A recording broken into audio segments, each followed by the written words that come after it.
아무 걱정 없이 잠들고 싶어요. 내일이 걱정되지 않는 삶을 살아가는 방법이 있을까요? 어제는 오늘은 내일을 걱정하는 것이 사람의 본능이에요. 여러분이 잘못해서 그런 게 아니라 그렇게 설계됐고 그렇게 태어났어요. 성공을 하려면 본능을 이겨내야 한다고 많이들 이야기하는데, 내일이 걱정되지 않는 삶, 과연 가능한 이야기일까요? 우리의 삶은 큰 변화가 없습니다. 어제와 오늘은 비슷하게 흘러가요. 내일도 그렇게 흘러갈 확률이 매우 높죠. 무슨 이유 때문일까요?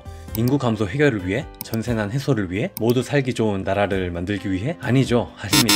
그저 조금 더 잘 먹고 즐기며 건강하게 살고 싶은 거예요. 내가 좋아하는 취미를 즐기면서도 가족과 풍요로운 삶을 살고 싶은 거죠. 어쩌면 우리가 바라는 미래는 단순합니다. 하지만 현실은 너무나 어렵게 느껴지죠.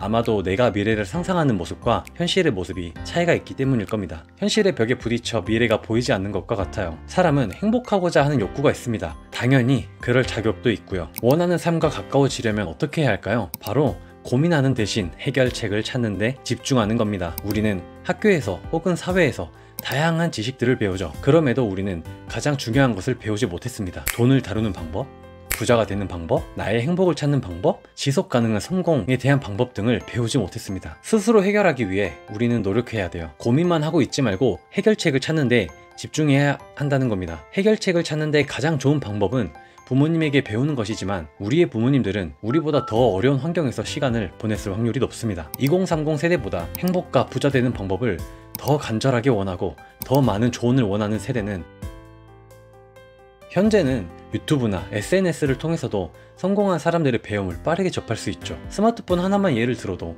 과거에는 너무 불편한 게 많고 새로운 걸 배우기엔 어려운 환경이었습니다. 과거에서 현재로 넘어오게 되면서 공부할 수 있는 환경은 계속해서 개선되었고, 다양한 해결책들이 시장에 이미 나와 있습니다. 이런 것들의 부작용이라고 하면 많은 걸 보고 들을 수 있는 환경인 만큼 남들의 즐거운 모습들도 쉽게 접할 수 있다는 것이죠. 돈 쓰고 여유 있는 모습들을 보며 자괴감이 들기도 합니다. 그러다가 나와 다른 모습들의 자신의 삶을 자포자기하게 되고요. 금전적으로 여유롭고 행복하고 건강한 삶을 만들어갈 의욕을 서서히 잃어가게 됩니다. 이렇게 어제는 오늘을 걱정하고 오늘은 내일을 걱정하게 되는 악순환에서 우리는 벗어나지 못하게 되는 거예요. 이때 필요한 게 뭐라고 했죠? 문제에 대한 해결책을 찾는 데 집중하는 것이라고 했습니다. 해결책이란 쉽게 말해 여러분이 가지고 있는 걱정과 고민을 해결할 수 있는 방법들이에요. 해결책은 크게 세 가지로 나뉘는데요. 직접적인 해결책, 간접적인 해결책, 마지막으로 다양한 경험을 통한 해결책. 첫 번째, 직접적인 해결책은 우리의 부모님 혹은 주변 사람들로부터 도움을 받는 것입니다. 사실상 여러분은 부모님의 영향을 가장 많이 받았을 겁니다. 여러분이 가진 신념, 습관, 태도,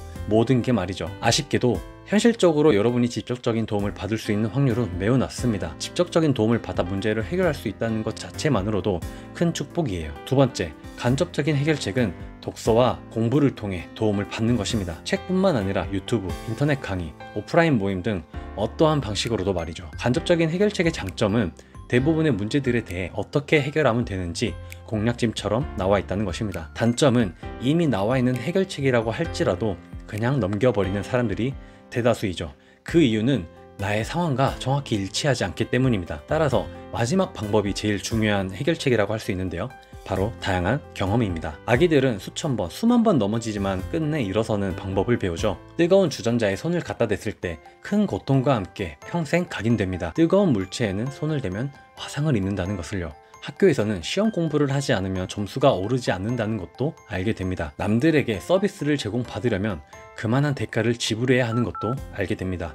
운동을 하면 몸이 좋아지고 건강해진다는 것도 알게 됩니다. 모든 것은 크고 작은 경험을 통해 알게 되는 것입니다. 우리는 행동을 하고 경험을 했습니다. 비슷한 상황에서는 어떻게 해결해야 할지 본능적으로 알고 있습니다. 다양한 경험이 해결책에 도움이 되는 메커니즘입니다. 작은 문제들을 해결하는 방법들을 쌓아가는 것입니다. 이 경험들은 나중에 큰 문제를 만나더라도 내가 가지고 있는 작은 해결책들이 힘을 발휘하여 큰 문제를 해결할 수 있도록 도와주기 때문이죠. 여러분이 고민하는 것이 삶이 지루해질 필요가 있을 만큼 큰 문제인지 한번 생각해 보시기 바랍니다. 그리고 문제가 있다면 해결하기 위해 에너지를 써야 합니다. 지금 여러분이 불행하다면 나는 왜 불행하지? 라고 고민을 가지고 있는 것보다 내가 언제 행복했지? 를 먼저 고민해야 되는 거예요. 그 이후에 행복하려면 무엇을 해야 하는지 알 수 있게 되고, 그 다음은 행복하기 위해 노력을 해야 하는 거죠. 그제서야 불행이라는 문제를 해결하고 여러분이 행복에 가까워질 수 있는 것입니다. 문제가 있다면